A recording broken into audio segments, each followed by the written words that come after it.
एकेकाळी फ्रजाईल 5 म्हणजेच कमकुवत अर्थव्यवस्थांमध्ये गणला जाणारा भारत आता सर्वाधिक वेगानं विकास पावणारी एक प्रमुख अर्थव्यवस्था म्हणून उदयाला आला आहे, असं प्रतिपादन पंतप्रधान नरेंद्र मोदी यांनी केलं.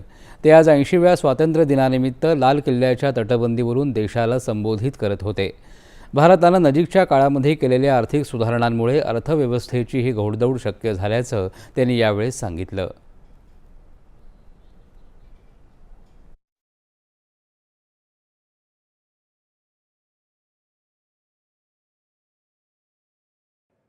दो 2014 के बाद दुनिया करीब करीब 40 देशों के साथ हमारा एफटीए एग्रीमेंट हो रहा है। अब देखिए कितना बड़ा अवसर आया है। लेकिन ये जो ट्रेड एग्रीमेंट्स हुए हैं, ये एक बहुत बड़ा अवसर है और इसलिए खास करके मैं मेरे एमएसएमईज को कहना चाहूंगा कि हमें इस मौके को छोड़ना नहीं है। इस एफटीए के कारण हमारे स्लिप यानी झींगा उसके एक्सपोर्ट की बहुत संभावना बनी है। हमारे सी फूड की दुनिया में पहुंच बनने की संभावना पड़ी हुई है और इसलिए मैं चाहूंगा कि हम इस परिस्थिति का फायदा उठाते हुए हम आगे चलते हुए हम इन कामों को पार करने के लिए प्रयास करें। आगामी काळात देशाला नवीन गती देण्यासाठी शक्तीच्या सप्तधारांचा उपयोग करून घेता येईल, असं ते म्हणाले. या सप्तधारांमध्ये उत्पादन सामर्थ्य, कृषी आणि अन्न प्रक्रिया, तंत्रज्ञान आणि नवोन्मेष, गतिशक्ती, संरक्षण शक्ती, हरित आणि नील अर्थव्यवस्था आणि सॉफ्ट पॉवर यांचा समावेश असून त्यांच्या मदतीनं देशाला यशाच्या उत्तुंग शिखरावर पोहोचवता येईल, असा विश्वासही त्यांनी व्यक्त केला. युवा सक्षमीकरणासाठी येत्या वर्षभरामध्ये 1 कोटी युवकांना AI प्रशिक्षण देण्याची घोषणाही पंतप्रधानांनी यावेळेस केली.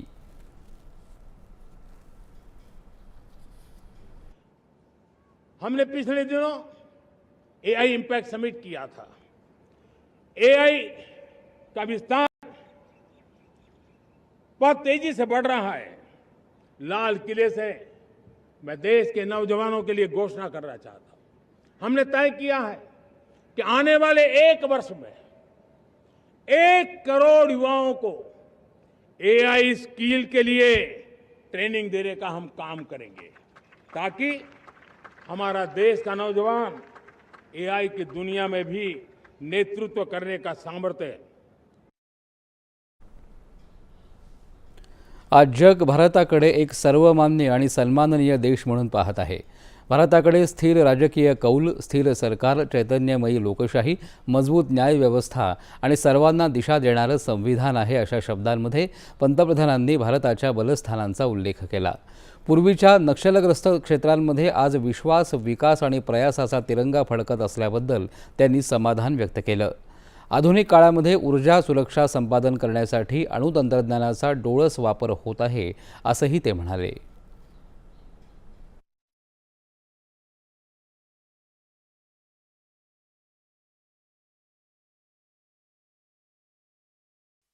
एनर्जी सिक्योरिटी ये हमारे समय की मांग है और इसलिए हमने पहले से ही उस दिशा में एक के बाद एक मजबूत कदम उठाए हैं।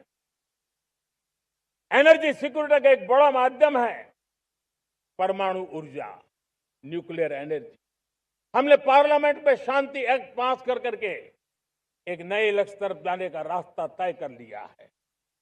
2047 तक हम 100 गीगावाट न्यूक्लियर पावर का लक्ष्य लेकर के चल रहे हैं।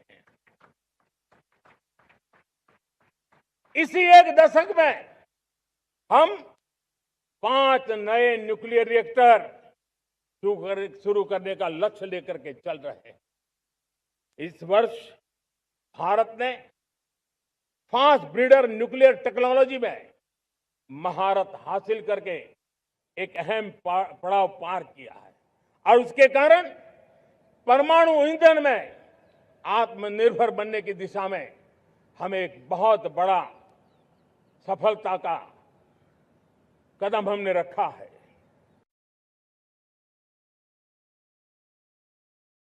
बाजारपेठेतल्या संधींवर स्वार होऊन दर्जेदार उत्पादन किफायतशीर किमतीमध्ये उपलब्ध करून जगाच्या कानाकोपऱ्यात पोहोचायची आकांक्षा त्यांनी यावेळेस व्यक्त केली. या शतकाचा 1/4 काळ उलटून गेला आहे आणि पुढील 25 वर्ष देशासाठी महत्त्वपूर्ण आहेत असं सांगून ध्येयपूर्तीसाठी वेगवान आणि निश्चित दिशेनं प्रयत्न करण्याची तसंच कार्यपद्धती आणि कार्यसंस्कृती बदलण्याची गरजही त्यांनी यावेळेस व्यक्त केली.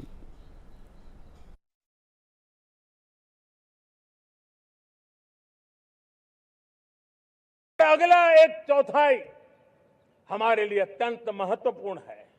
अब हम रुक नहीं सकते हैं, हमारी गति नहीं रुक सकती है, हमारी दिशा तय हो चुकी है, हमें प्राप्त करके रहना है. और इसके लिए हमें अपना वर्क कल्चर बदलना होगा. हमारे वर्क कल्चर को बदलते हुए हमें हमारी सोच को भी बदलना होगा, हमें हमारे काम की गति को भी बदलना होगा. जो काम पिछले 5-7 दशक में नहीं हुए हैं, वो काम हमें आने वाले 5-7 साल में करने हैं. और मेरा भरोसा है मेरे देश की युवा शक्ति पर, मेरे देश के नौजवानों पर, मेरे देश की माताओं को बहनों पर, मेरे देश के किसानों पर, मेरे देश के मजदूरों पर कि हम इस सपने को साकार कर सकते हैं. और इसलिए हमें रिफॉर्म की गति को भी आगे बढ़ाना है. और जब मैं रिफॉर्म की बात कर रहा हूं, रिफॉर्म नहीं हमारे लिए कोई कंपल्सन है, नहीं रिफॉर्म ये हमारे के लिए कोई बजबड़ है. हमारे लिए रिफॉर्म ये कन्विक्शन है. आउट ऑफ कन्विक्शन हम रिफॉर्म एक्सप्रेस पर चल पड़े हैं और हम आने वाले दिनों में भी नेक्स्ट लेवल रिफॉर्म की ओर बढ़ने वाले हैं.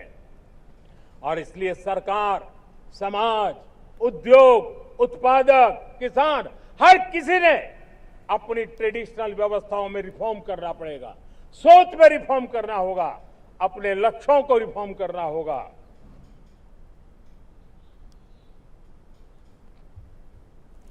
लाल किल्ल्यावर उपस्थित होण्याच्या पूर्वी